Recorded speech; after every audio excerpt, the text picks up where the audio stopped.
حضرت خباب رضی اللہ تعالی عنہ بن ارت کا ایمان لانا۔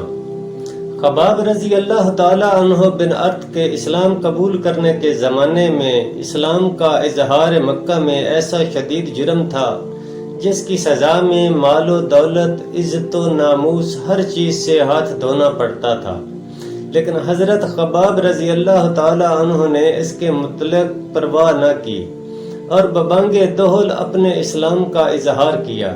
یہ غلام تھے، ان کا کوئی آدمی مددگار نہ تھا، اس لیے کفار نے ان کو مشق ستم بنا لیا اور ان کو بڑی دردناک سزائیں دیتے تھے۔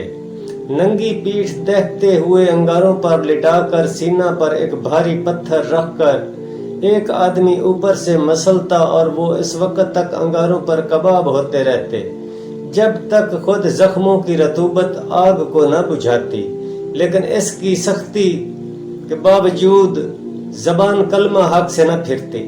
رحمت العالمین صلی اللہ علیہ وآلہ وسلم اس قسم پرسی کی حالت میں تالیف قلب فرماتے تھے، لیکن ان کا آقا اتنا سنگ دل تھا کہ وہ ان کے لیے اتنا سہارا بھی نہ برداشت کر سکا اور اس کی سزا میں لوہا آگ میں تپا کر اس سے ان کا سر داغا۔ انہوں نے حضرت صلی اللہ علیہ وآلہ وسلم سے کہا، میرے لیے بارگاہ الہی میں دعا فرمائیے کہ وہ مجھ کو اس عذاب سے نجات دے۔ حضرت طفیل رضی اللہ تعالی عنہ بن عمر دوسی کے اسلام لانے کا واقعہ۔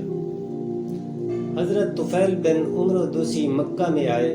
یہ قبیلہ دوس کے سردار تھے اور نواح یمن میں ان کے خاندان کی رئیسانہ حکومت تھی۔ طفیل رضی اللہ تعالی عنہ بذات خود شاعر اور دانش مند شخص تھے۔ اہل مکہ نے آبادی سے باہر جا کر ان کا استقبال اور اعلیٰ پیمانے پر خدمت و تواضع کی۔ طفیل رضی اللہ تعالی عنہ کا اپنا بیان ہے کہ مجھے اہل مکہ نے یہ بھی بتایا کہ یہ شخص جو ہم میں سے نکلا ہے اس سے ذرا بچنا، اسے جادو آتا ہے، جادو سے باپ بیٹے، زن و شوہر، بھائی بھائی میں جدائی ڈال دیتا ہے، ہماری جمعیت کو پریشان اور ہمارے نام ابتر کر دیے ہیں۔ ہم نہیں چاہتے کہ تمہاری قوم پر بھی ایسی ہی کوئی مصیبت پڑے، اس لیے ہماری پرزور نصیحت ہے کہ نہ اس کے پاس جانا، نہ اس کی بات سننا، نہ خود بات چیت کرنا۔ یہ باتیں انہوں نے ایسی عمدگی سے میرے ذہن نشین کر دیں کہ جب میں کعبہ میں جانا چاہتا تو کانوں کو روئی سے بند کر لیتا تاکہ محمد صلی اللہ علیہ وآلہ وسلم کی آواز کانوں کی بھنک میں نہ پڑ جائے۔ ایک روز میں صبح ہی خانہ کعبہ گیا۔ نبی صلی اللہ علیہ وآلہ وسلم نماز پڑھ رہے تھے۔ چونکہ خدا کی مشیت یہ تھی کہ ان کی آواز میری سماعت تک ضرور پہنچے، اس لیے میں نے سنا کہ ایک نہایت عجیب کلام وہ پڑھ رہے ہیں۔ اس وقت میں اپنے آپ کو ملامت کرنے لگا کہ میں خود شاعر ہوں، با علم ہوں، اچھے برے کی تمیز رکھتا ہوں، پھر کیا وجہ ہے اور کون سی روک ہے کہ میں اس کی بات نہ سنوں؟ اچھی بات ہوگی تو مانوں گا، ورنہ نہیں۔ میں یہ ارادہ کر کے ٹھہر گیا۔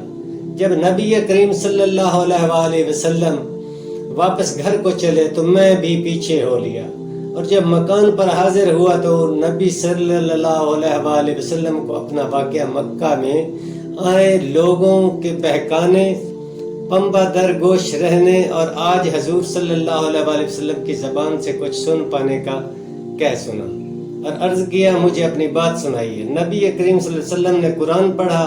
واللہ میں نے ایسے پاکیزہ کلام کبھی نہ سنا تھا جو اس قدر نیکی اور انصاف کی ہدایت کرتا۔